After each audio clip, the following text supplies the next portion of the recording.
alkenes. Write down preparation of alkenes.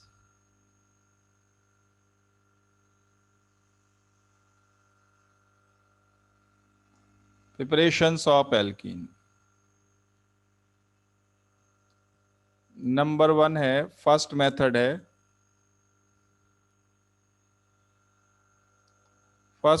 है, partial hydrogenation of alkynes.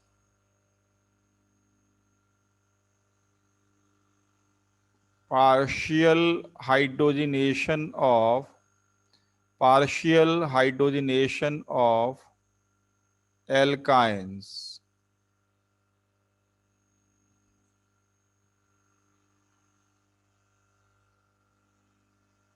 जैसे आपके पास ये है,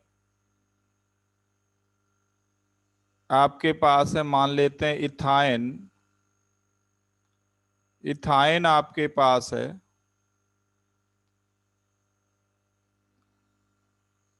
और आप इसको रिड्यूस कर रहे हैं, हाइड्रोजनेशन कर रहे हैं।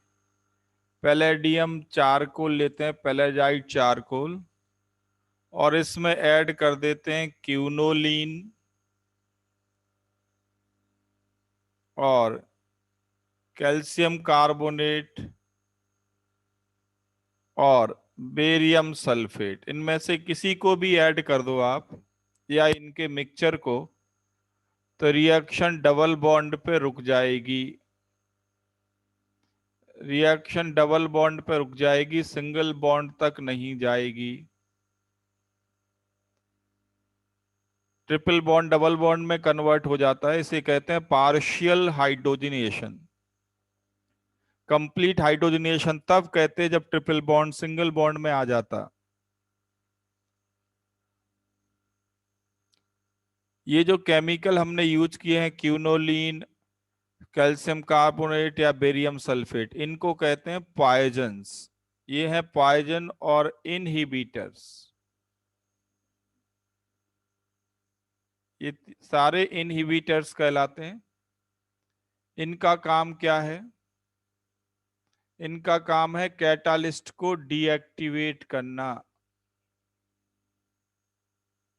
Deactivation of catalyst. कैटालिस्ट है पैलेडियम।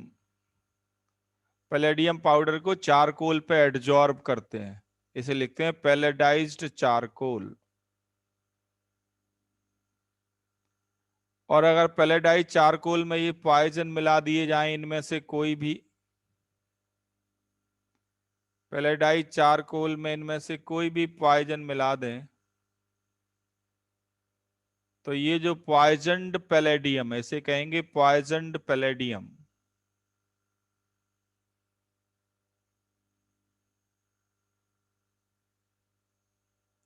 पॉइजन्ड पैलेडियम का नाम है कैटालिस्ट, साइंटिस्ट का नाम है लिंडलार कैटालिस्ट।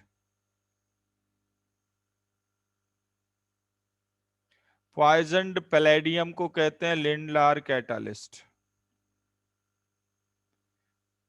तो लिंडलार कैटालिस्ट की प्रेजेंस में पार्शियल हाइड्रोजनेशन होता है। पार्शियल हाइड्रोजनेशन होता है।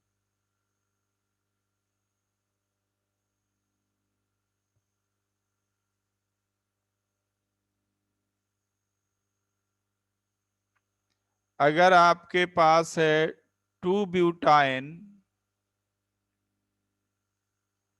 और इसका पार्शियल हाइड्रोजनेशन करते हैं आप,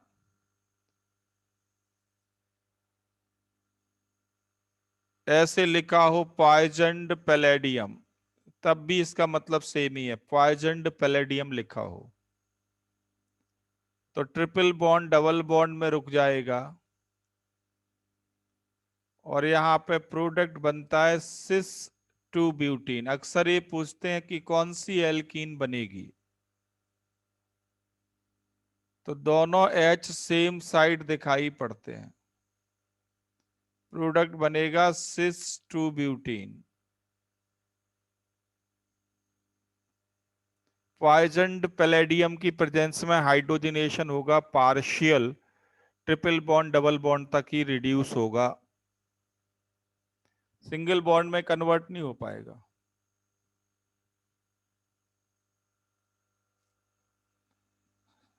तो ये पॉइजन क्या करते हैं, कैटालिस्ट को डीएक्टिवेट कर देते हैं। आपको मालूम है कि कंप्लीट रिएक्शन कहाँ चल रही है? कंप्लीट रिएक्शन चल रही है at the surface of catalyst. Hydrogenation catalyst के सरफेस पे होता है।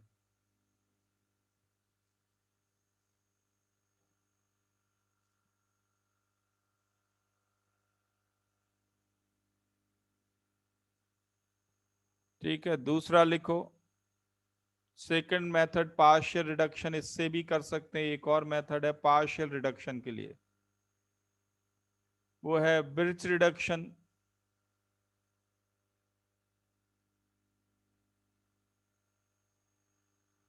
बिर्च रिडक्शन, अब कुछ लोग इसको बिर्च पढ़ते हैं, कुछ लोग इसको बर्च पढ़ते हैं, कुछ लोग इसको बर्च पढ़ते हैं। तो इंग्लिश में तो आप जानते हैं प्रोनाउंसिएशन की बहुत बड़ी समस्या है, स्पेलिंग के साथ लिंक नहीं होती। कुछ लोग बिर्च पढ़ते हैं, कुछ लोग बर्च पढ़ते हैं। जरा सोचिए, अगर ये बर्च है तो क्या चर्च की स्पेलिंग ये होनी चाहिए? अगर ये बर्च है तो ये चर्च होना चाहिए क्या?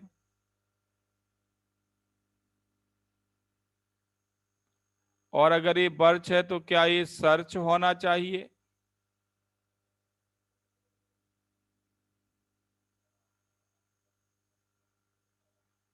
तो देखो, इसे बर्च पढ़ते हैं, इसे चर्च पढ़ते हैं, इसे सर्च पढ़ते हैं।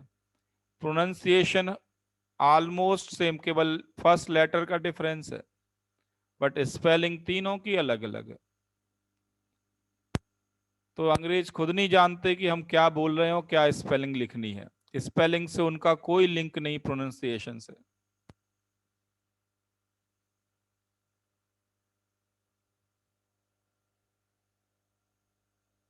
तो English is the most unscientific language of the world, most unscientific.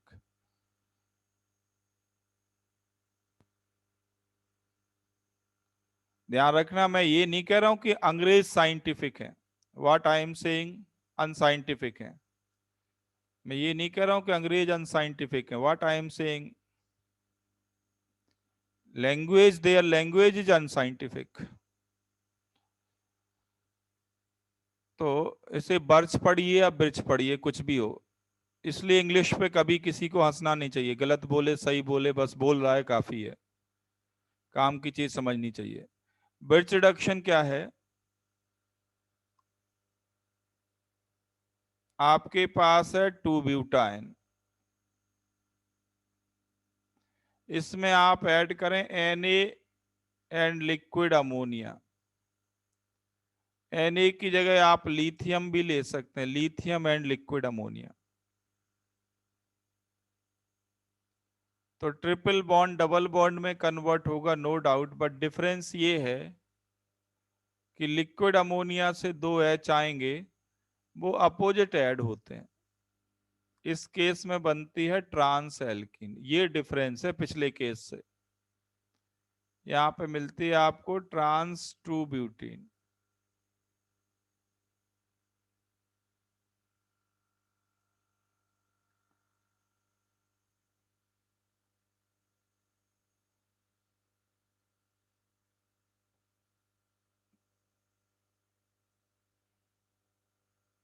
आपको मालूम है कि अल्कली मेटल्स हैं, रिड्यूसिंग एजेंट होती हैं मेटल्स। मैकेनिज्म की अभी इंपॉर्टेंस नहीं है, वो सब 12th में पढ़ेंगे। तो ये है एल्काइन से एल्कीन बनाने का मेथड। आप ट्रिपल बॉन्ड को डबल बॉन्ड तक रोक सकते हैं।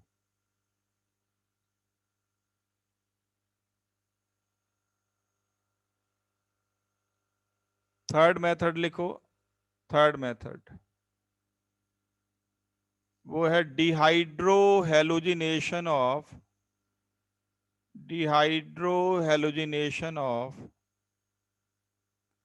Alkyl halide. Dehydro halogenation of alkyl halide. D का मतलब क्या है? डी का मतलब होता है रिमूवल। किस किस का रिमूवल? हाइड्रो मतलब हाइड्रोजन, और हेलो मतलब हेलोजिनेशन। किस किस का रिमूवल करना है आपको एल्काइल हैलाइड से? हाइड्रोजन और हेलोजन का रिमूवल करना है। हाइड्रोजन और हेलोजन का रिमूवल करना है, तो मेथड का नाम है डिहाइड्रो हेलोजिनेशन। क्या है मेथड, ये देखें।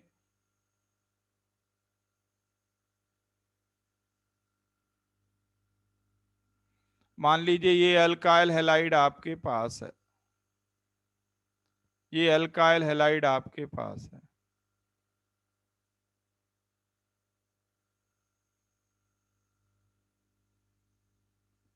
जिस कार्बन पे हेलोजन है उसे अल्फा कहते हैं, नेक्स्ट कार्बन को बीटा कहते हैं। जिस कार्बन पे हेलोजन है उसे अल्फा कहते हैं। इसमें आप एल्कोहलिक KOH ऐड करो और हीट कर दो।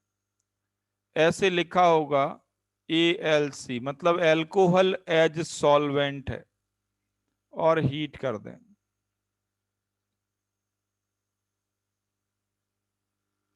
तो आपको ईथीन मिल जाएगा। ईथीन मिलेगा।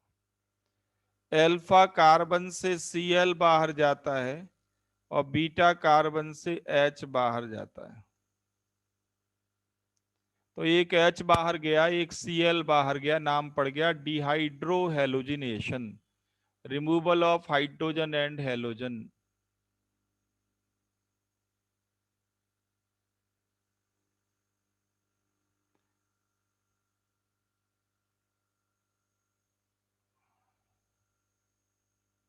रियलिटी क्या है?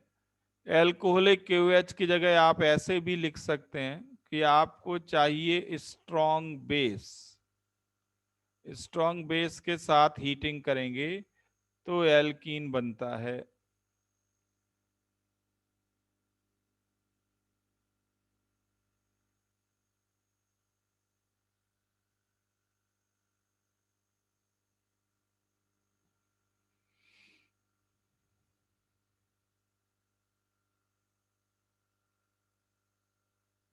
स्ट्रॉन्ग बेस में क्या क्या हो सकता है?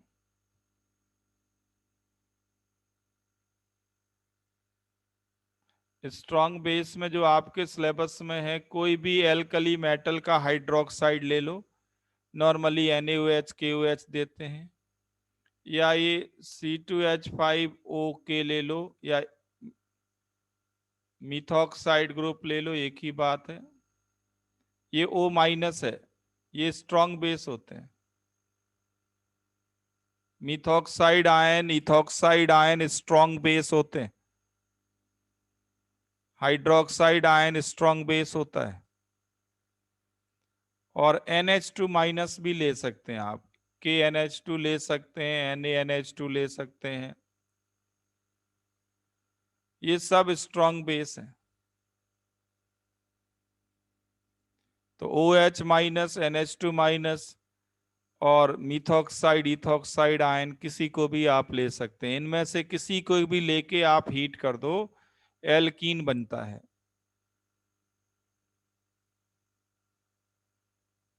ये रिएक्शन बहुत वास्ट है, आपको सारा डिटेल तो 12th में ही कवर हो पाएगा। इसके और दो नेम हैं, इसे अल्फा बीटा एलिमिनेशन भी कहते हैं। अल्फा बीटा एलिमिनेशन भी कहते हैं, और सिंपली बीटा एलिमिनेशन भी कहते हैं।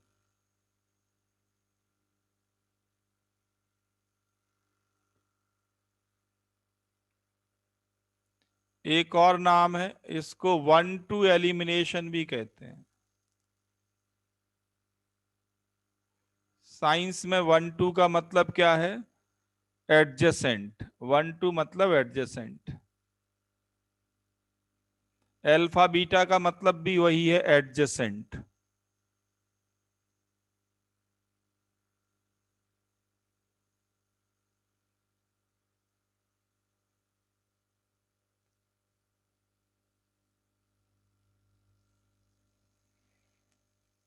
दूसरा एग्जाम्पल लिखें।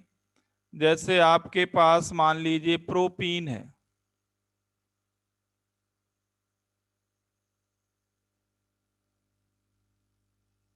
आपके पास प्रोपाइल क्लोराइड है, प्रोपाइल क्लोराइड। आपने इसमें डाल दिया C2H5O C2H5OH सॉल्वेंट और हीट कर दो,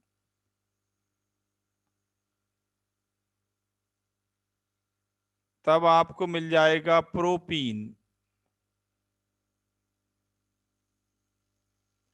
अब आप कोई भी एच हटाइए, चाहे इस वाले बीटा कार्बन से या इस बीटा से, आंसर एक ही है, एक ही प्रोडक्ट बनेगा, प्रोपीन। तो Cl बाहर जाएगा और एक कार्बन से H बाहर जाएगा, अल्फा कार्बन से Cl जाएगा, बीटा से H जाएगा।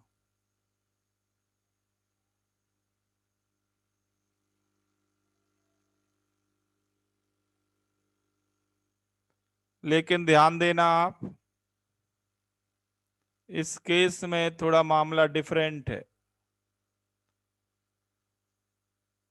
जैसे ये Br ले लिया Cl की जगह, कोई बात नहीं।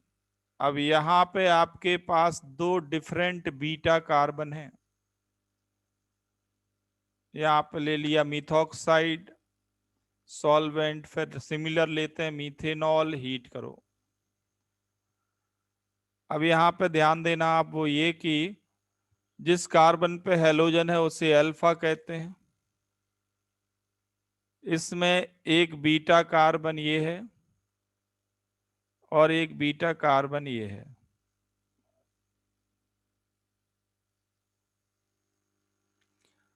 और ये प्राइमरी बीटा कार्बन है, अलग अलग हैं दोनों अब। और ये सेकेंडरी बीटा कार्बन है। अब दो जगह से H जा सकता है, आपको दो एल्कीन मिल सकती हैं,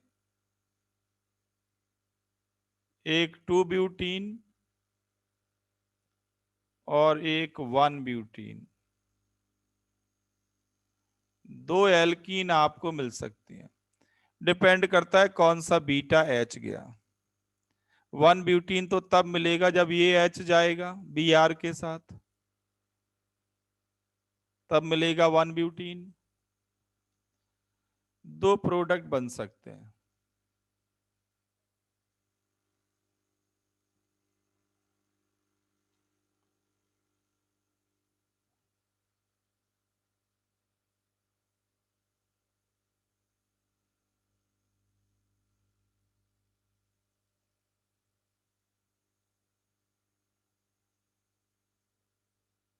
लिख लिया यहां तक?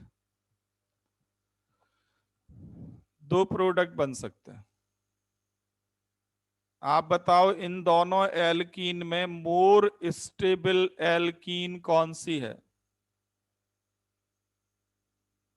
2 ब्यूटीन और 1 ब्यूटीन में मोर स्टेबल एल्कीन कौन सी है?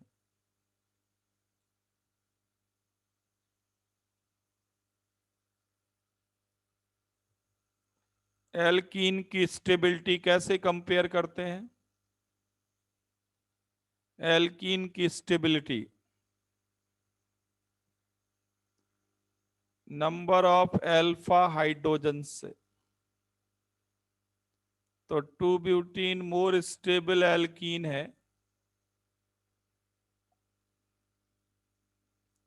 2 ब्यूटीन मोर स्टेबल एल्कीन है।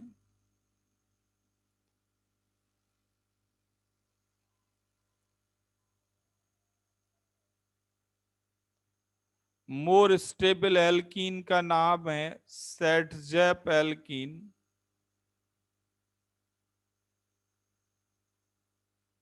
लेस स्टेबल एल्कीन को कहते हैं हॉफमैन एल्कीन।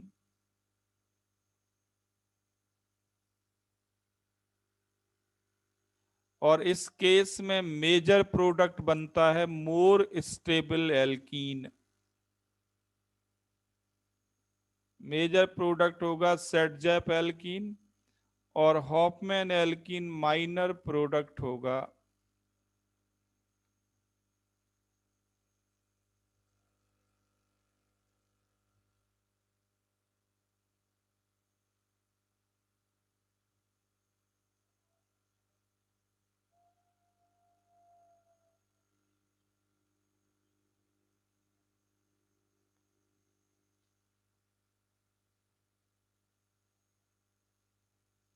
लिख लिया यहां पे आपने?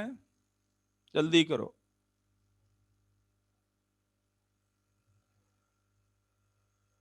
ओके, बट नोट कर लें एक चीज और साथ में, कि अगर ये अटैकिंग रिएजेंट क्राउडेड है, अगर attacking reagent tertiary butoxide ion है, strong base, solvent tertiary butanol, और हीट करें, अगर स्ट्रॉन्ग बेस क्राउडेड है, ध्यान देना, क्राउडेड या इसे कहते हैं sterically hindered,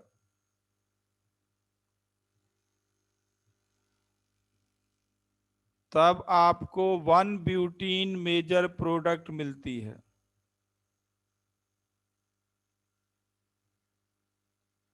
Hoffmann alkene major product मिलती है।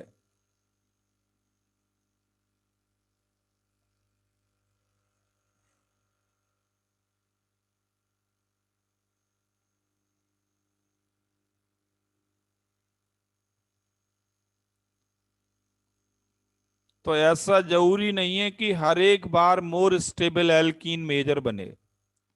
मोर स्टेबल एल्कीन मेजर तो तब बनेगी जब अटैकिंग रिएजेंट क्राउडेड ना हो, मिथॉक्साइड, इथॉक्साइड या हाइड्रोक्साइड आयन हो, अटैकिंग रिएजेंट क्राउडेड ना हो। अगर क्राउडेड हो गया तो फिर 1 ब्यूटीन मेजर बनता है।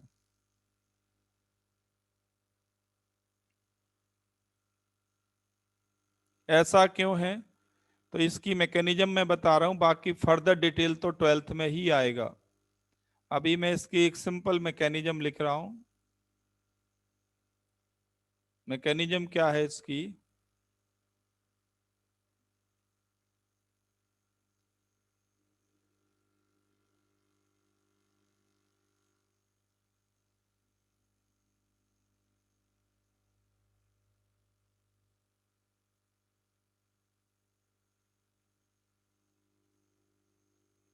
ये इसकी मैकेनिज्म मैं लिख रहा हूं। मान लीजिए आपने डाल दिया इसमें मीथॉक्साइड आयन,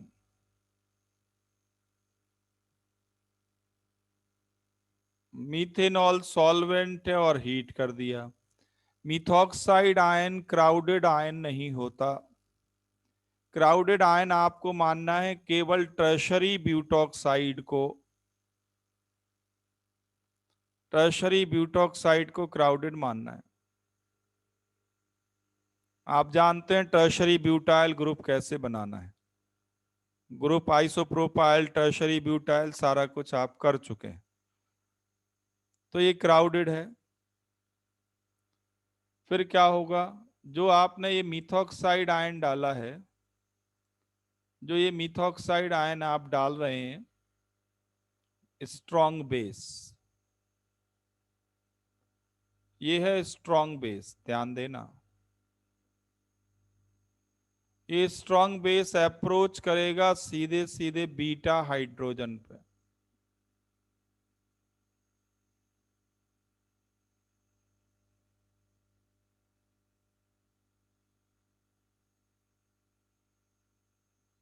ये bond pair CH bond pair यहां माइग्रेट करेगा, और फिर ये Cl यहां से बाहर जाएगा।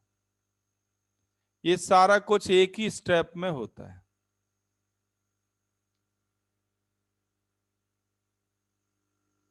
सारा कुछ एक ही स्टेप में होता है। Cl माइनस बाहर आ गया, ये बन गया मीथेनॉल।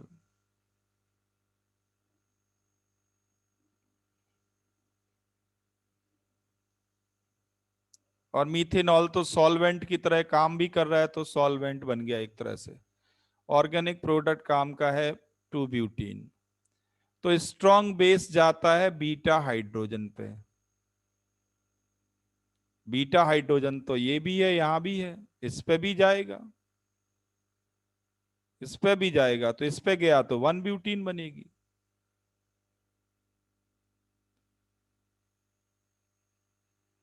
तो मिथॉक्साइड आयन तो क्राउडेड है नहीं, तो दोनों पे ये जाता है आसानी से, कोई प्रॉब्लम नहीं। चाहे वो प्राइमरी सी एच हो और चाहे वो सेकेंडरी सी एच हो, इसको तो दोनों जगह चले जाना है। तो हमने मेजर प्रोडक्ट डिसाइड कर लिया एल्कीन की स्टेबिलिटी से। बट अगर अटैकिंग रिएजेंट क्राउडेड है, टर्शरी ब्यूटॉक्साइड जैसे मैंने कहा, अगर ये क्राउडेड है तो ये फिर प्रिफरेबली कहां जा पाएगा? प्रिफरेबली मेजर प्रोडक्ट बनाने के लिए ये कंफर्टेबली अप्रोच करेगा टर्मिनल सीएच पे, टर्मिनल सीएच पे। इसको अगर मैं थोड़ा ओपन कर दूं तो आपको और क्लैरिटी आ जाएगी।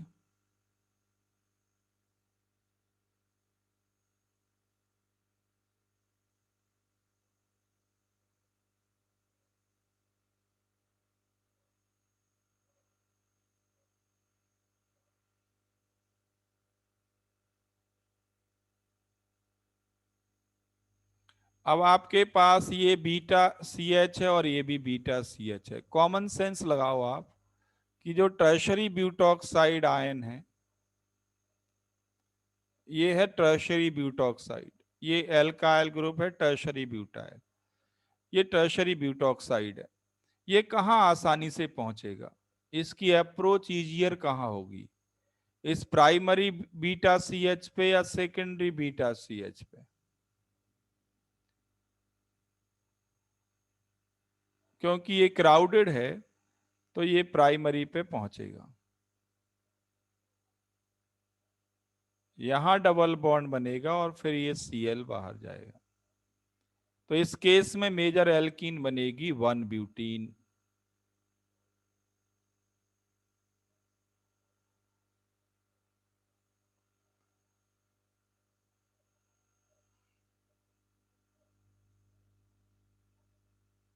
आ गया समझ में क्राउडेड से 1 ब्यूटीन क्यों बनता है मेजर?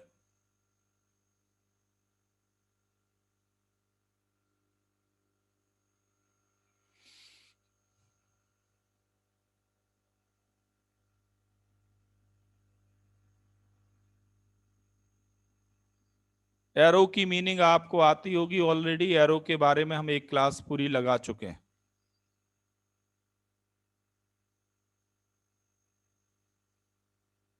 जल्दी जल्दी लिखो, टाइम मत लगाओ ज्यादा। ये हो बहुत ही डिटेल्ड रिएक्शन है, 12th में एल्काइल हैलाइड चैप्टर में पढ़ाएंगे। अभी तो बस मैं सिंपल केस ले रहा हूं जो आप इस लेवल पे जल्दी समझ सकें। लिख लिया इसको? अब अगर मैं आपसे कहूं कि मेरे पास ये है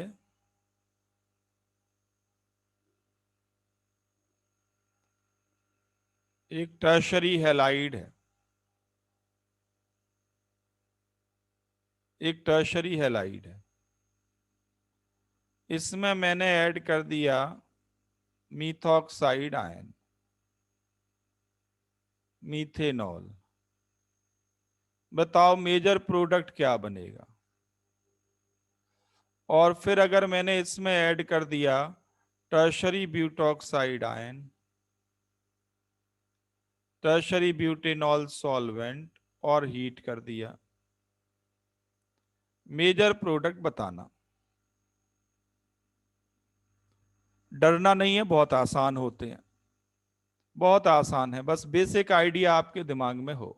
वो क्या है? जिस कार्बन पे हेलोजन है उसका नाम है एल्फा, पहली बात ये। जिस कार्बन पे हेलोजन है उसका नाम है एल्फा, और उसके नेक्स्ट कार्बन का नाम है बीटा। इसमें 3 बीटा कार्बन है। अल्फा बीटा नेमिंग कर लेंगे आप, यस और नो?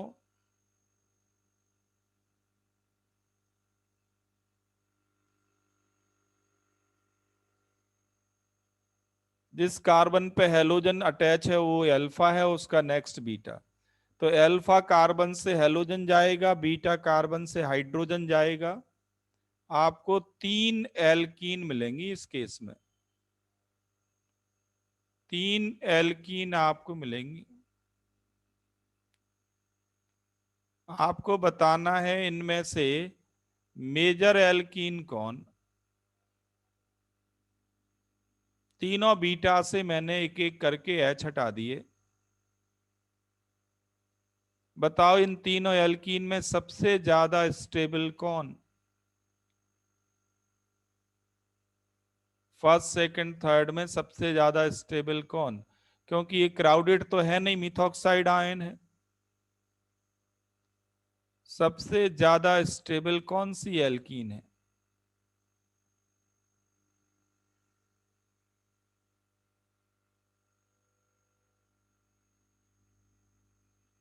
तो एल्कीन की स्टेबिलिटी के लिए क्या चीज देखना है आपको?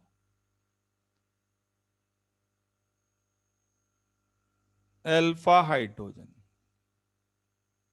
ये डबल बॉन्ड के across alpha hydrogen, double bond के अक्रॉस अल्फा हाइड्रोजन।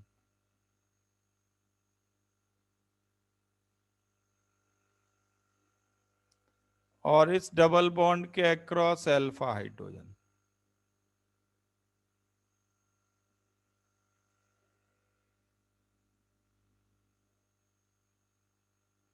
इस केस में अल्फा हाइड्रोजन कितनी है? 2 + 2 + 3 7। इसमें कितनी है? तो 2 + 2 + 3 + 3 10। इसमें कितनी है? 2 + 2 4। सबसे ज्यादा अल्फा हाइड्रोजन सेकंड में है, इसलिए ये मेजर प्रोडक्ट है।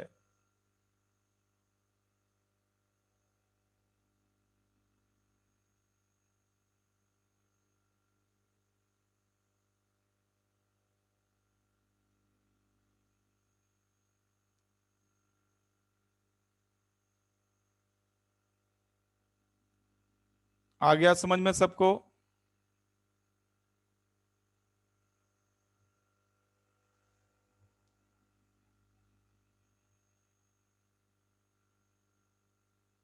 ओके, सेकंड केस में अटैकिंग रिएजेंट क्राउडेड है, अटैकिंग रिएजेंट क्राउडेड है, इसलिए आपको देखना होगा कि लीस्ट हिंडर्ड बीटा कार्बन कौन सा है।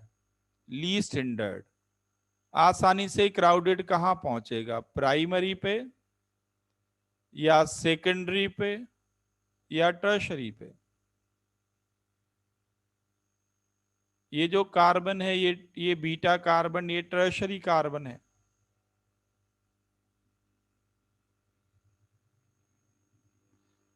कौन से कार्बन पे आसानी से, कौन से सीएच पे जाएगा? तो आंसर है प्राइमरी पे। प्राइमरी पे अगर आसानी से पहुंचेगा तो ये एल्कीन आपको मिलेगी।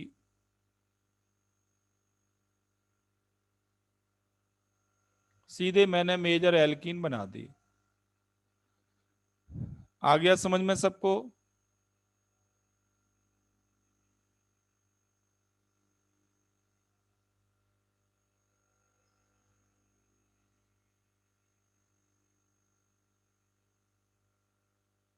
ठीक है, तो अभी मैं यहीं पे रखूंगा इसको, ज्यादा डिटेल नहीं ले जाऊंगा।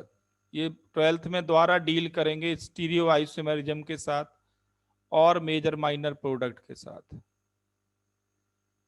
तो ये तो बात हुई डिहाइड्रो हेलोजिनेशन। नेक्स्ट लिखो, dehalogenation of dihalide.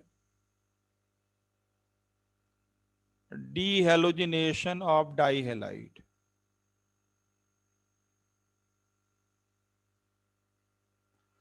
Dehalogenation word का क्या मतलब होगा?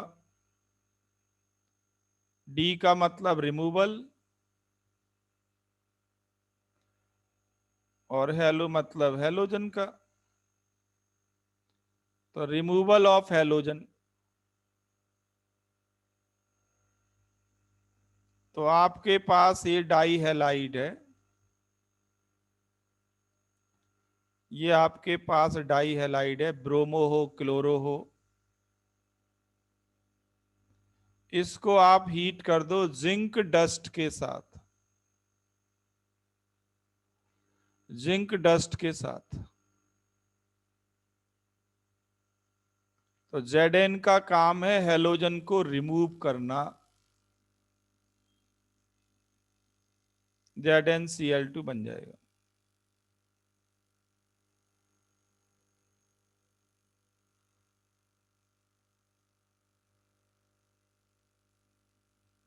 तो दो मेटल यूज करते हैं हम हेलोजन रिमूव करने के लिए, Zn एंड सिल्वर।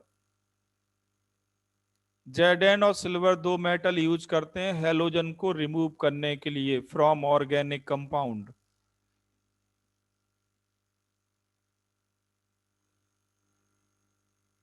सिल्वर लेते हैं एल्काइन बनाने के लिए, अभी आगे एल्काइन में पढ़ेंगे। अब इसके प्रोडक्ट बताना बहुत ही आसान काम है। मान लीजिए आपके पास ये डाई हैलाइड है,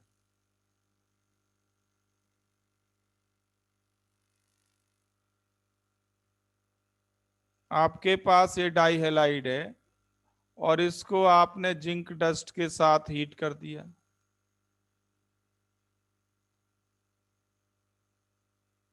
क्या करना है आपको?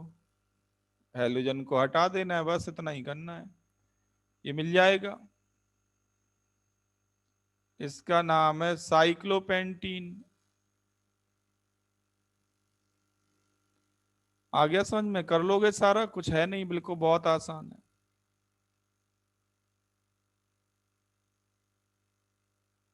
मान लीजिए ऐसे दे दिया थोड़ा डराने धमकाने के लिए, बेंजीन रिंग के साथ,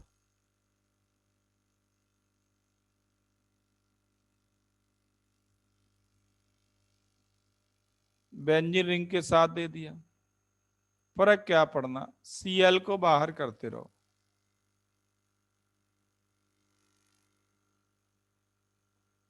इस प्रोडक्ट का नाम है styrene.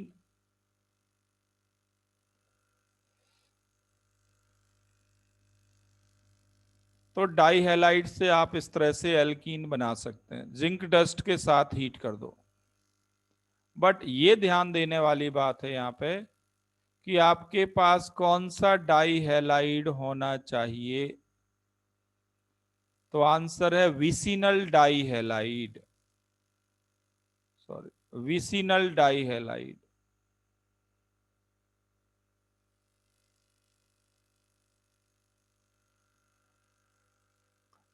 Vicinal die halide, vicinal का मतलब होता है एडजेसेंट।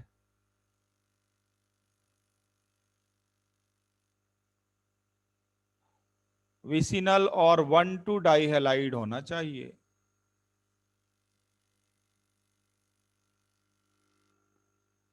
Cl वाले कार्बन पड़ोसी होने चाहिए, तभी तो डबल बॉन्ड बनेगा।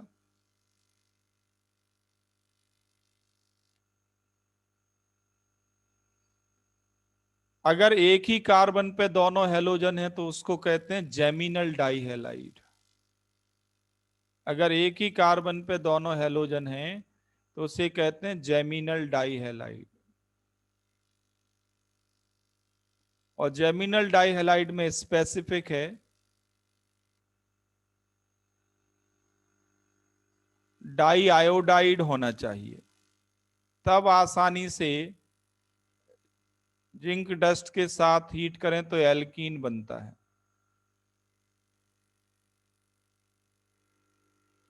इसे कहते हैं geminal dihalide, geminal, geminal diiodide है।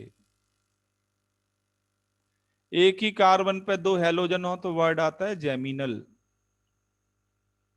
एडजेसेंट कार्बन पे हो तो विसिनल। अब ये कैसे हो गया? तो ये रीअरेंजमेंट रिएक्शन है। रीअरेंजमेंट होती है, एक एच इस पे से CH3 से निकल के CH पे जाता है।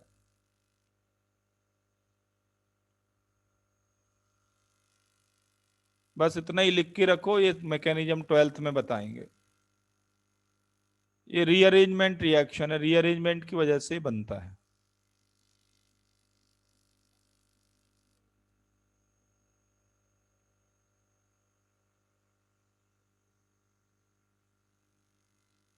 तो जिंक डस्ट के साथ हीट करें तो डी हेलोजिनेशन हो जाता है।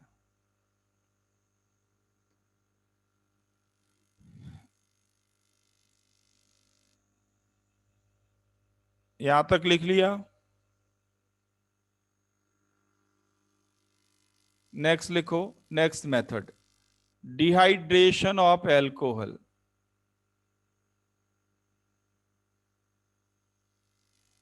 Dehydration of alcohol.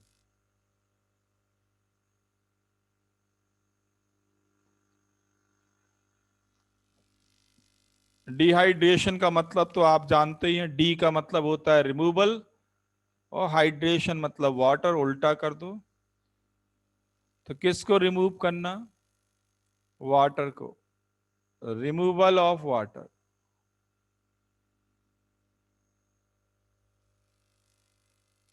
Removal of water. Water remove करना हो तो आप एसिड का यूज करो। आपको प्रैक्टिकली चेक करना है तो आप कर सकते हैं। आप क्या करिए, कोका कोला पेप्सी की बोतल को पीजिए, पूरा पी जाओ उसको।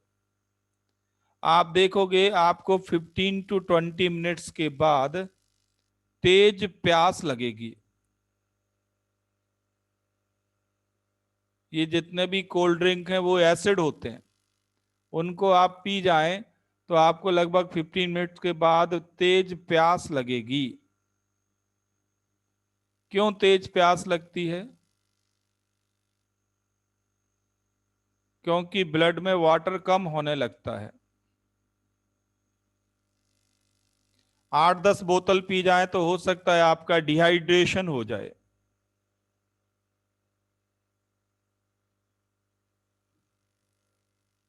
गारंटी डिहाइड्रेशन हो जाएगा, 8-10 बोतल पी जाओ इकट्ठी।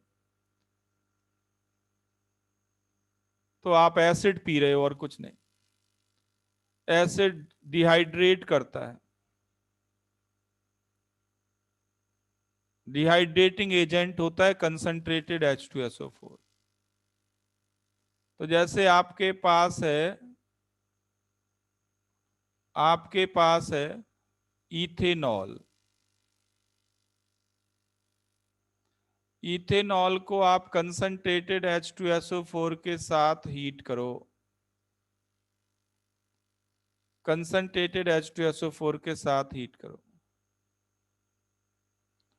170 डिग्री सेल्सियस टेम्परेचर तक। ये टेम्परेचर याद रखना है, अक्सर यही टेम्परेचर के साथ आता है, क्योंकि अगर कम टेम्परेचर करेंगे तो प्रोडक्ट बदलता है।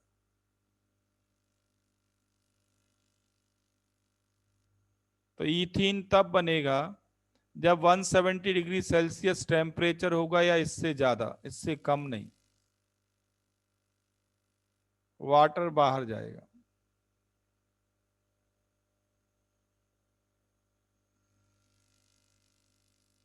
तो इथाइल अल्कोहल के डिहाइड्रेशन के लिए कंसंट्रेटेड H2SO4 यूज करते हैं 170 डिग्री सेल्सियस पे।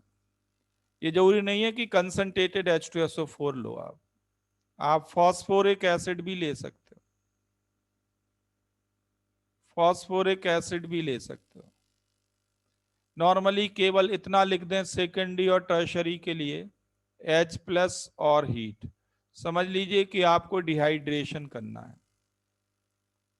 H+ का मतलब सिंपली है एसिड। आपके पास एसिड है, आप डिहाइड्रेट कर दें। एक कार्बन से OH और उसके पड़ोसी कार्बन से H।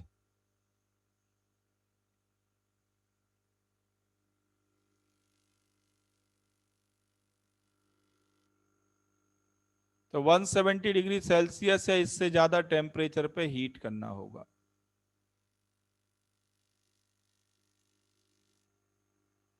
मैकेनिज्म क्या है इसकी?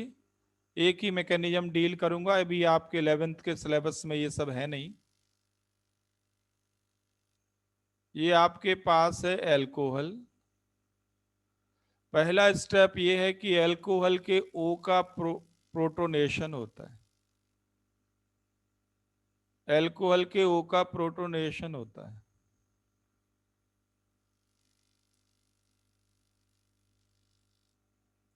ओ के पास दो दो लॉन पेयर हैं तो ये प्रोटोनेट हो जाता है।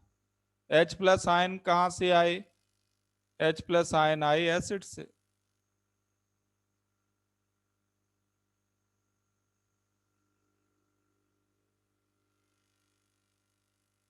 तो O का प्रोटोनेशन हो गया। ठीक है, O का प्रोटोनेशन हुआ तो O का H के साथ बॉन्ड बन गया, पॉजिटिव चार्ज आ गया।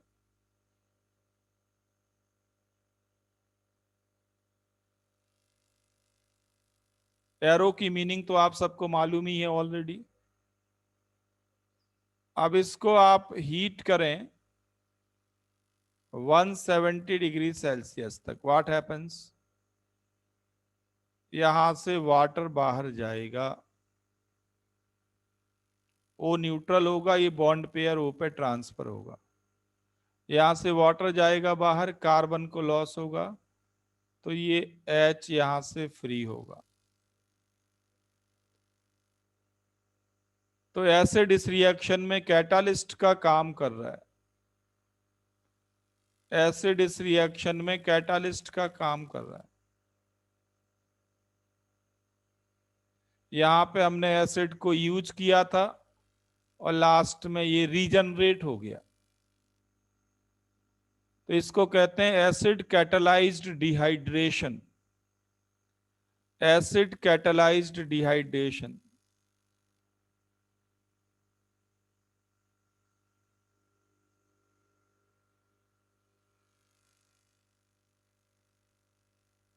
Acid catalysed dehydration.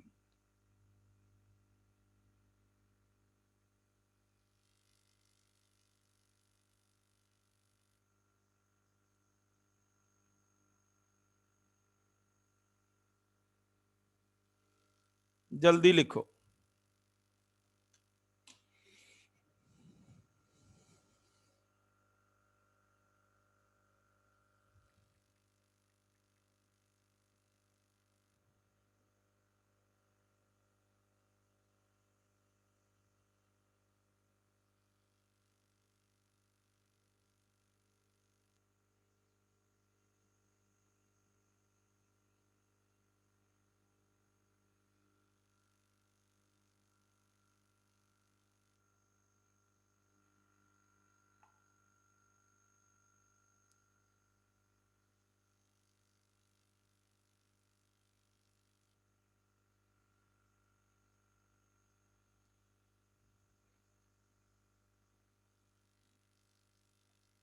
लिख लिया इसको?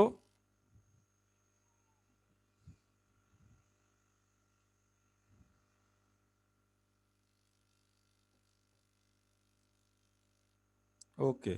तो एक कार्बन से हेलोजन बाहर, सॉरी OH बाहर गया, उसको कहते हैं अल्फा, और उसके नेक्स्ट कार्बन को बीटा। यहां भी वही केस है सारा। अब मान लीजिए आपके पास 2 ब्यूटेनॉल है।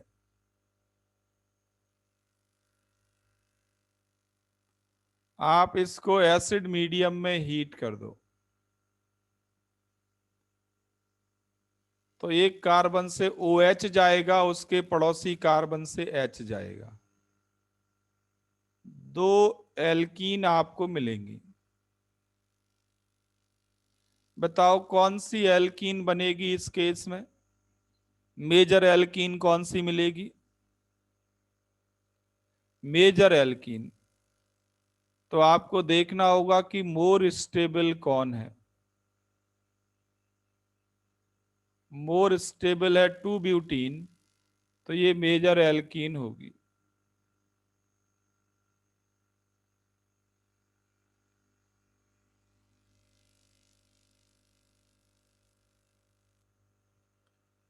लाइकवाइज आपके पास ये टर्शरी अल्कोहल है जो अभी लिया था थोड़ी देर पहले हैलाइड, बिल्कुल वैसा ही। ये टर्शरी अल्कोहल है। एसिड मीडियम में हीट कर दें, आपको 3 एल्कीन मिलेंगी। You will get 3 alkenes.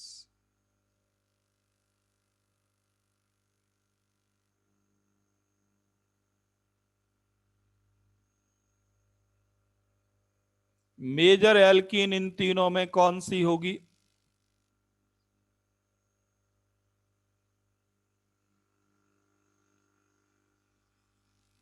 तो देखो सबसे ज्यादा स्टेबल एल्कीन कौन सी है?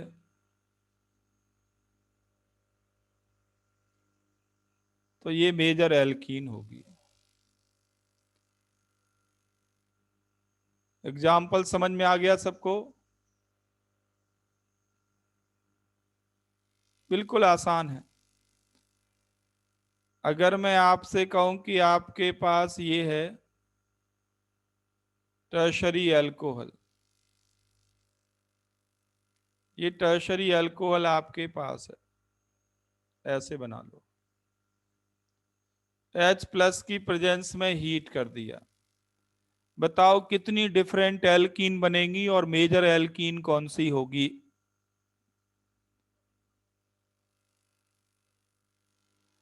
कितनी डिफरेंट एल्कीन बनेंगी और मेजर एल्कीन कौन सी होगी?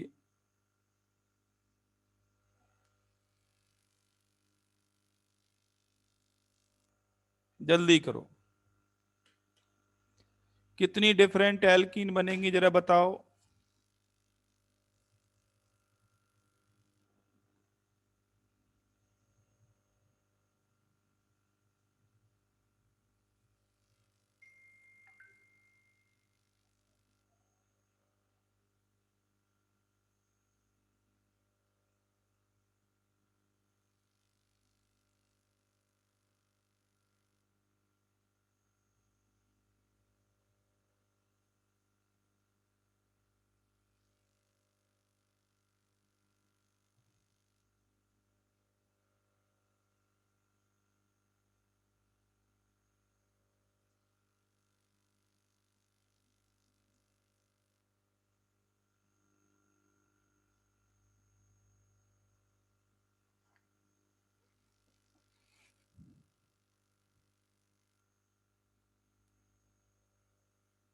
तो आंसर है आपको 3 डिफरेंट एल्कीन मिलेंगी।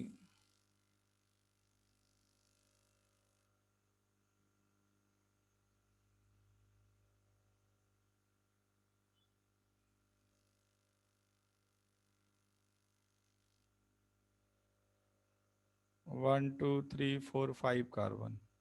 1 2 3 4 5, एक एक्स्ट्रा हो गया।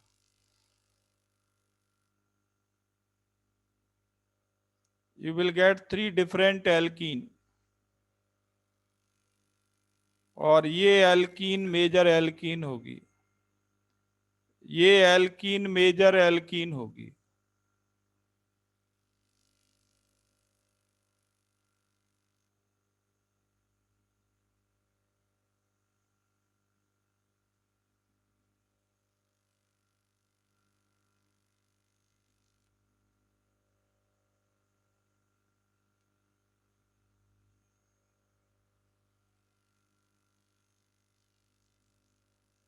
एक ये एल्कीन बनेगी,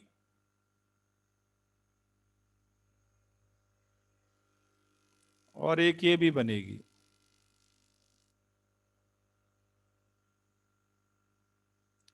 जल्दी करो, समझ में आ गया?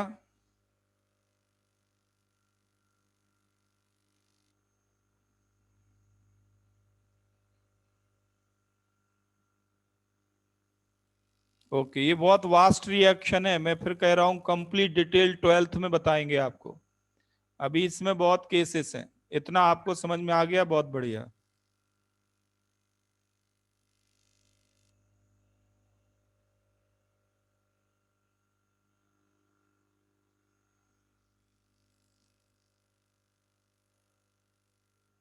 आयुष बेटा, ये सेम कैसे हैं? इतनी केमिस्ट्री पढ़ ली आपने।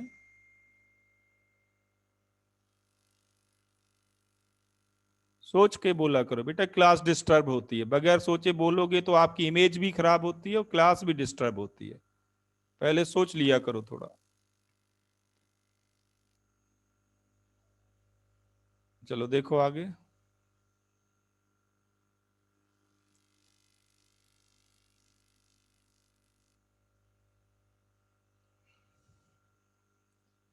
नेक्स्ट लिखो कॉल्स इलेक्ट्रोलिसिस। कॉल्स इलेक्ट्रोलिसिस से आप एल्केन, एल्कीन, एल्काइन तीनों बना सकते हो।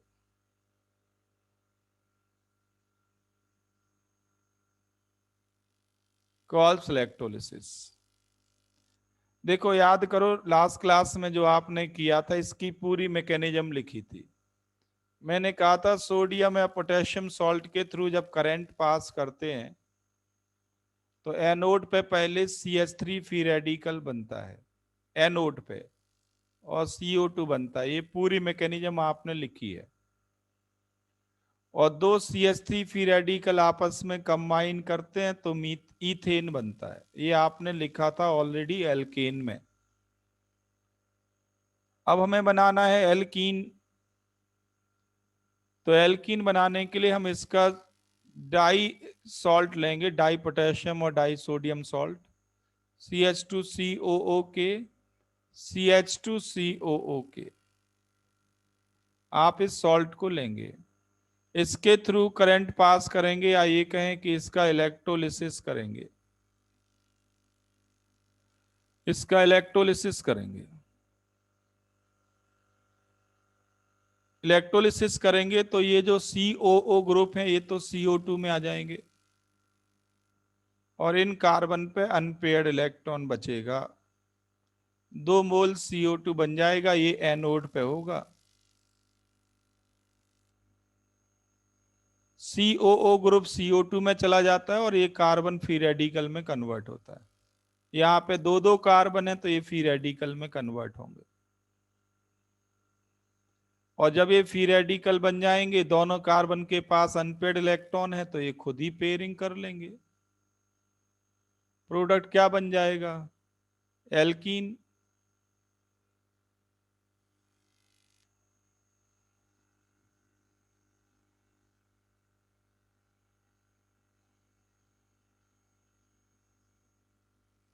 प्रोडक्ट एल्कीन बन जाएगा।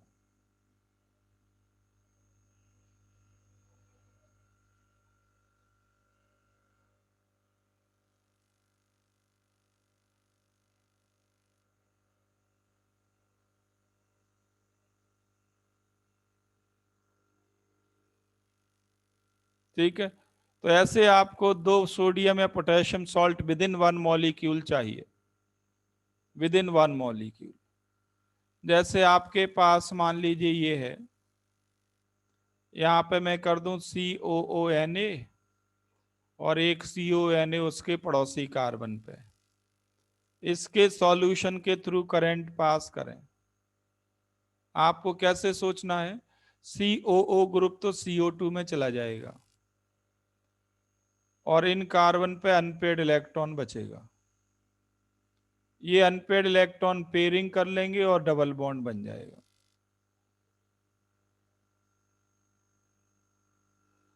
CO2 तो जाएगी, जाएगा 2 मोल बाहर, ये हो जाएगा, ये एनोड पे मिलेगा। कॉल्स इलेक्ट्रोलिसिस से आप एल्काइन भी बना सकते हैं, यहीं पे लिख लो आप एल्काइन बनाने का तरीका भी। एल्काइन बनाने का तरीका क्या है? जैसे ये CH2 ना करके ऑलरेडी आपको एक डबल बॉन्ड दे दें, यहां पे आपको डबल बॉन्ड दे दें, ये आपको दे दिया, क्या होगा? CH2 का H हटा दो, CH2 में से जो 2 लिखा है वो हटा दो, बिल्कुल कॉपी करना है, no change at all. Double bond पहले से है, एक और पाई बॉन्ड बन गया तो क्या हो गया? ये ट्रिपल बॉन्ड।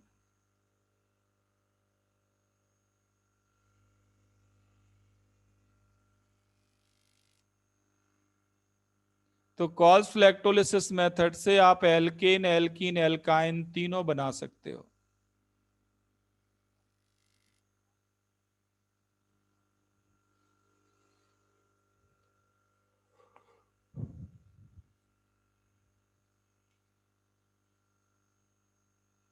जल्दी करो, लिख लिया इसको?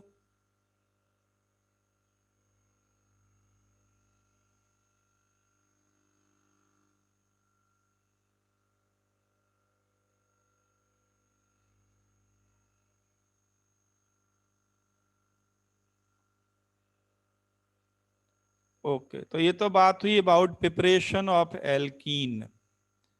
प्रिपरेशन ऑफ एल्कीन, अभी मैंने मेथड्स लिमिटेड ही रखे हैं जो आपके सिलेबस में है, थोड़ा एनसीईआरटी को टच करते हुए उससे थोड़ा सा ज्यादा ही है, पर कंप्लीट नहीं है, ध्यान रहे। कंप्लीट तो 12th में होगा। Now write down properties of alkene. Properties of alkenes.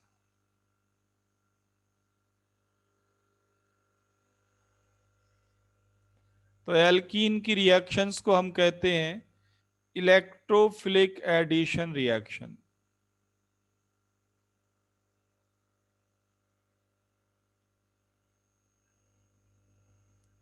Electrophilic addition reaction.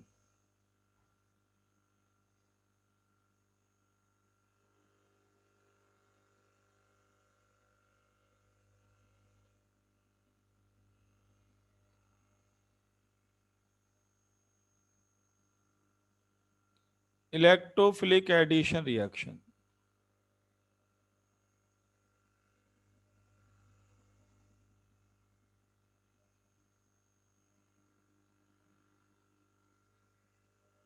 Electrophilic addition reaction इसलिए कहते हैं क्योंकि सीसी पाई बॉन्ड ब्रेक होता है इलेक्ट्रोफाइल की प्रेजेंस में, और यही स्टेप सबसे स्लो स्टेप होता है। सीसी पाई बॉन्ड इलेक्ट्रोफाइल की प्रेजेंस में ब्रेक होता है, इसको कहते हैं इलेक्ट्रोमेरिक इफेक्ट। फिनोमिना का नाम है इलेक्ट्रोमेरिक इफेक्ट। इस स्टेप के चलते रिएक्शन का नाम पड़ गया इलेक्ट्रोफिलिक एडिशन रिएक्शन। एल्कीन पे कौन ऐड हुआ स्लो स्टेप में? इलेक्ट्रोफाइल। आपको मालूम है कि सीसी पाई बॉन्ड इलेक्ट्रोफाइल की प्रेजेंस में ब्रेक होता है और हेट्रो पाई बॉन्ड न्यूक्लियोफाइल की प्रेजेंस में ब्रेक होता है।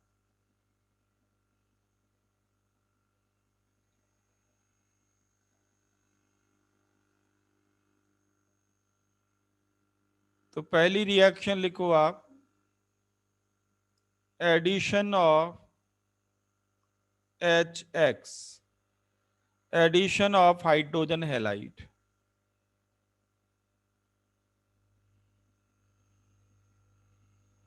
तो जैसे आपके पास इथीन है, इथीन में आप ऐड कर दें HCl, तो एक कार्बन पे H जाएगा, एक कार्बन पे Cl जाएगा।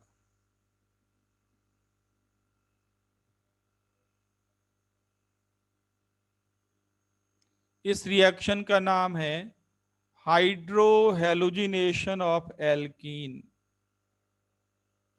हाइड्रोहेलोजिनेशन ऑफ एल्कीन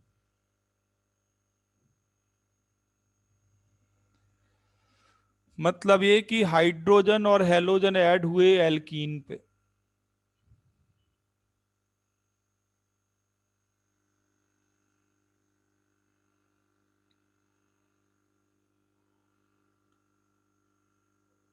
कोई प्रॉब्लम नहीं, बट अगर आपके पास प्रोपीन है, अगर आपके पास प्रोपीन है तो आपको थोड़ा सोचना पड़ेगा। क्या सोचना पड़ेगा? आपको यह सोचना पड़ेगा कि Cl को कौन से कार्बन पे भेजें। प्राइमरी कार्बन पे या सेकेंडरी पे, दो चॉइस हैं आपके पास अब।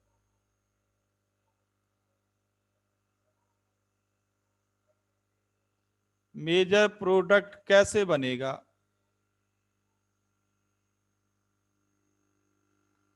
दो ऑप्शन है। Cl सेकेंडरी पे आएगा तो प्राइमरी पे H होगा, और अगर सेकेंडरी पे H आया तो प्राइमरी पे Cl होगा। एक मिलेगा 1 क्लोरोप्रोपेन और एक मिलेगा 2 क्लोरोप्रोपेन, तो ये है 2 क्लोरोप्रोपेन।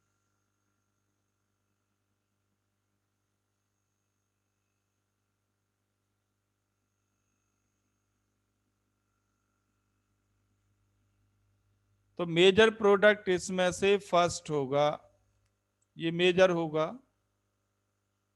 और ये होगा माइनर।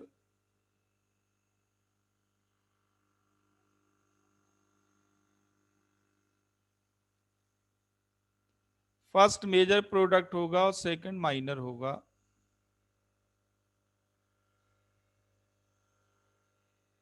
ये HCl जो आपने डाला है इसका नाम है अटैकिंग रिएजेंट, इसको कहते हैं अटैकिंग रिएजेंट। और जो एल्कीन है इसका नाम है सबस्ट्रेट। ऑर्गेनिक कंपाउंड को एज रिएक्टेंट नाम देते हैं सबस्ट्रेट।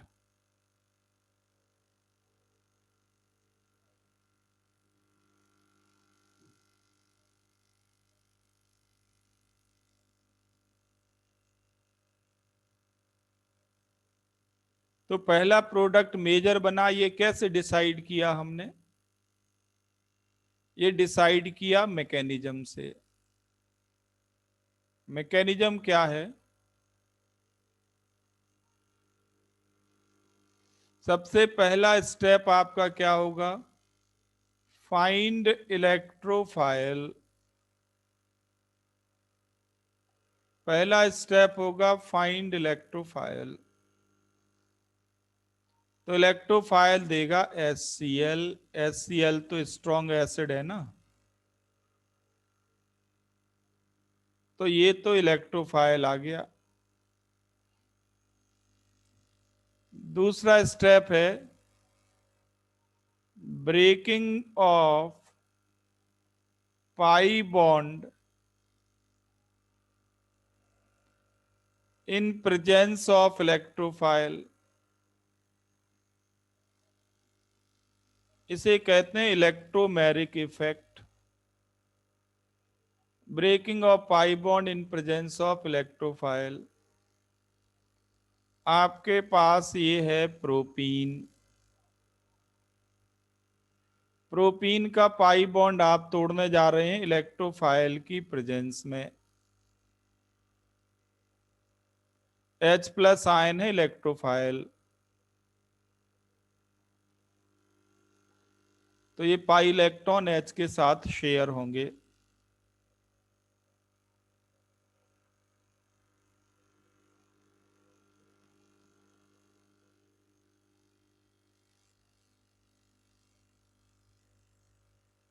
ये दो पॉसिबिलिटी आपके पास हैं।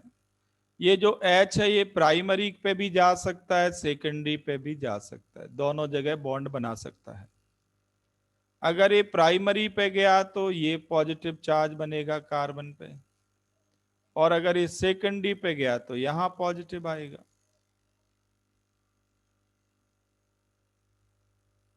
आप लिखो यहां तक और बताओ मुझे इन दोनों कार्बोकैटायन में मोर स्टेबल कौन?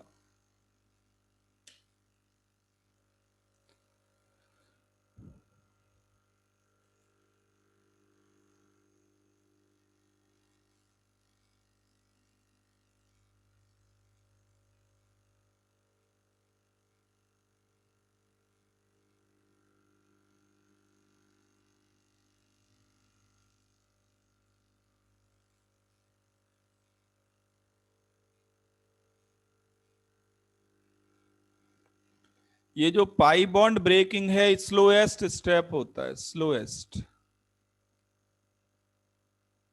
रिएक्शन की रेट इसी स्टेप पे डिपेंड करती है, इसलिए इस पूरी रिएक्शन का नाम है electrophilic addition reaction.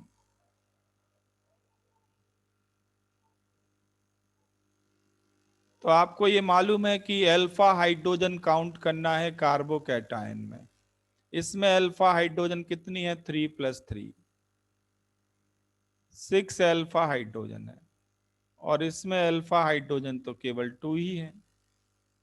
Positively charged carbon का नेक्स्ट कार्बन कहलाता है अल्फा कार्बन। इसका ये अल्फा कार्बन है। Carbon next to positively charged carbon, ध्यान देना, इस कार्बन से जो आगे कार्बन बॉन्डेड है वो अल्फा कार्बन है। तो ये अल्फा हो गया, ये अल्फा हो गया, टोटल 6 अल्फा हाइड्रोजन। और यहां देखो इस पॉजिटिवली चार्ज्ड कार्बन से बॉन्डेड, डायरेक्टली बॉन्डेड कार्बन कौन सा है? यही है अल्फा। उसका नेक्स्ट कार्बन कहलाता है बीटा। तो जिसने हाइपर कंजुगेशन की राइटिंग प्रैक्टिस कर रखी है उसे तुरंत याद आएगा कि कार्बोकैटायन की स्टेबिलिटी में अल्फा हाइड्रोजन काउंट करते हैं।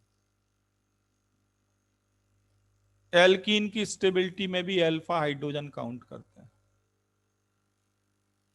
फ्री रेडिकल की स्टेबिलिटी में भी अल्फा हाइड्रोजन काउंट करते हैं। ये सब आपने लिखा है। तो ये मोर स्टेबल हो गया। मेजर प्रोडक्ट इसी से बनेगा और इससे माइनर प्रोडक्ट बनेगा। थर्ड स्टेप है addition of Cl minus in carbocation. ये जो कार्बोकैटायन बना इसमें Cl माइनस को ऐड कर लो, बस हो गया, न्यूट्रल हो जाएगा। ये तो जस्ट आयनिक कॉम्बिनेशन है, नथिंग एल्स। ये तो आयनिक कॉम्बिनेशन बचा, न्यूट्रल कर लेंगे एक दूसरे को। और अंडरस्टूड है कि ये फास्ट होगा क्योंकि एक कैटायन एक एनायन अट्रैक्ट होंगे।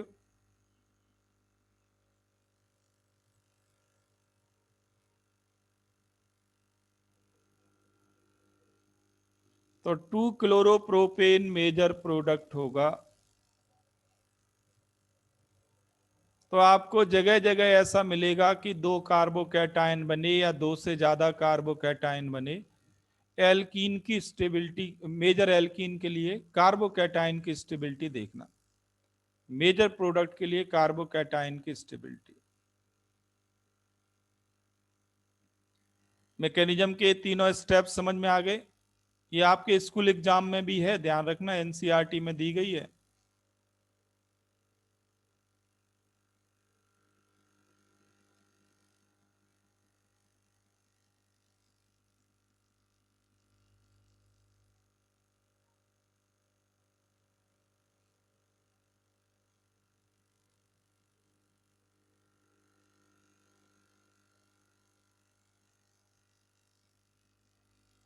ओके, नेक्स्ट देखो, आप बताओ मुझे, मान लीजिए आपके पास ये एल्कीन है, इसमें आपने HBr ऐड कर दिया, बताओ क्या बनेगा?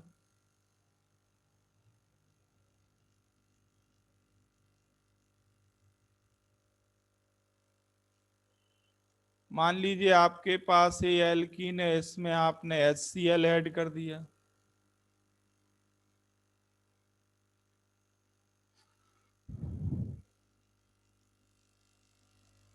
पूरी मैकेनिज्म बार बार नहीं लिखना, मैकेनिज्म आपके दिमाग में चलती रहे, आप सीधे प्रोडक्ट लिख सकते हैं।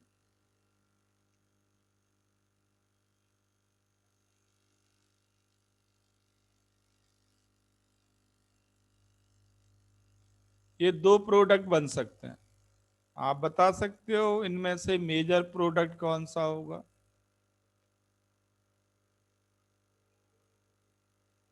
Br आपको सेकेंडरी कार्बन पे दिख सकता है, टर्शरी पे भी दिख सकता है। मेजर प्रोडक्ट कौन सा होगा?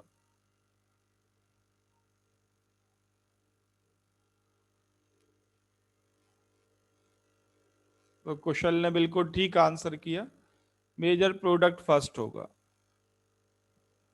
सबको क्लियर है फर्स्ट मेजर कैसे?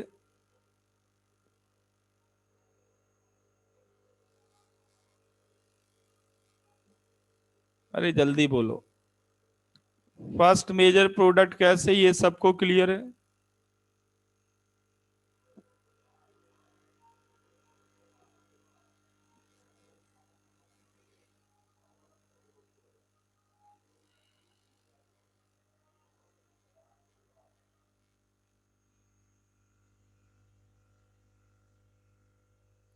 यहां भी आपको दो प्रोडक्ट मिलने वाले हैं।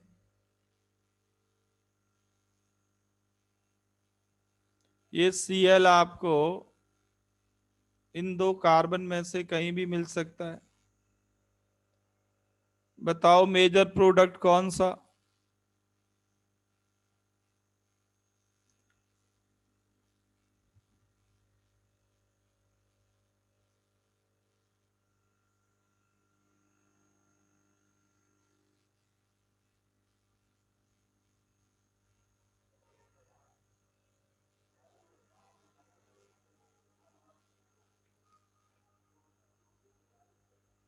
मैकेनिज्म आपके दिमाग में चलते रहना चाहिए। तो सेकंड प्रोडक्ट मेजर प्रोडक्ट है।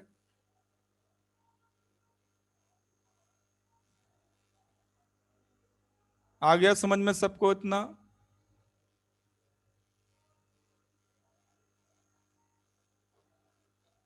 बट इसमें एक रूल है जिसके थ्रू नॉर्मली किताबों में ये लिखा होता है, पर ये रूल यूज नहीं करना कभी भी। बस आपके स्कूल एग्जाम तक है ये सीमित रखना। रूल का नाम है मार्कोनिकॉव रूल।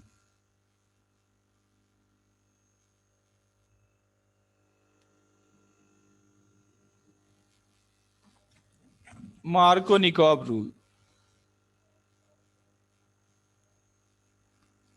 रूल ये कहता है, स्टेटमेंट क्या है इसका, जैसे आपके पास प्रोपीन है,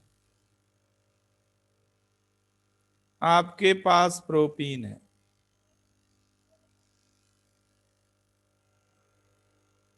प्रोपीन है अनसिमेट्रिकल एल्कीन, अनसिमेट्रिकल एल्कीन। तो मार्कोनिकॉव्स रूल अनसिमेट्रिकल एल्कीन के लिए है नंबर वन, सिमेट्रिकल के लिए नहीं है। कोई मतलब नहीं इसका सिमेट्रिकल के लिए, तो अनसिमेट्रिकल एल्कीन होनी चाहिए। और रूल क्या कहता है कि जो आपने ऐड किया attacking reagent HX, attacking reagent HX का जो निगेटिव पार्ट है ऐसे कार्बन पे जाएगा जहां जहां हाइड्रोजन कम है, ऐसे डबल बॉन्डेड कार्बन पे जाएगा जहां हाइड्रोजन कम है। ये इस रूल का नाम क्या है? इस रूल का नाम है Markovnikov rule. Cl minus or negative part is added to that double bonded carbon where number of hydrogens are less.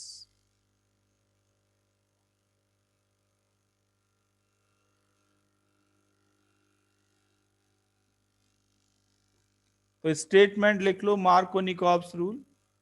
पहला पॉइंट तो लिखें कि it is applicable only for unsymmetrical alkene, applicable only for unsymmetrical alkene.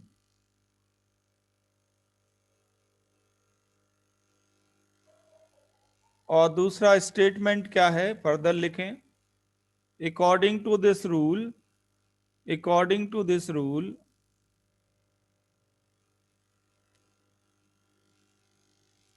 negative part of attacking reagent,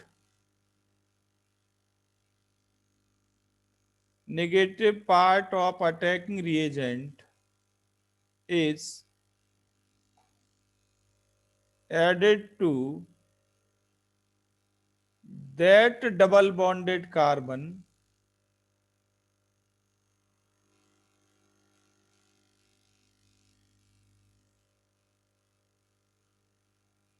that double bonded carbon which contains lesser number of hydrogens.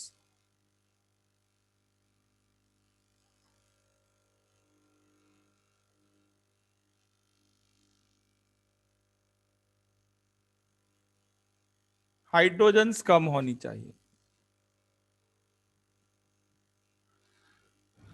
But मैं repeat कर दूं आपको, ये केवल आपको बुक्स तक सीमित रखना है, स्कूल एग्जाम तक सीमित रखना है, क्योंकि इसके आप यूज करेंगे तो बहुत सारे आंसर्स गलत होंगे। कैसे, वो आपको सब सिखाएंगे 12th में।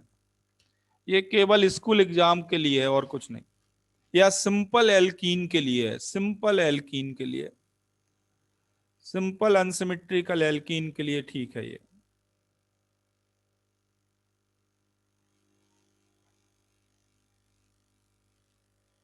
यहां तक क्लियर है सबको?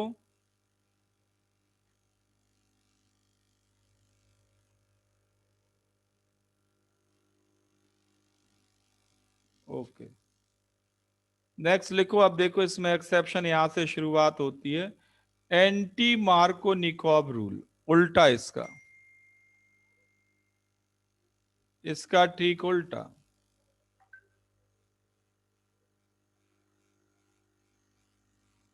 एंटी मार्कोनिकॉव रूल, और दूसरा नाम है इसका परोक्साइड इफेक्ट।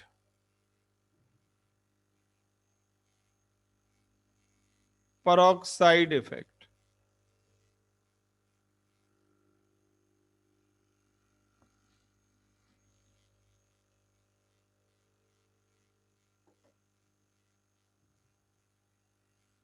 तो इसको नेक्स्ट क्लास में कंटिन्यू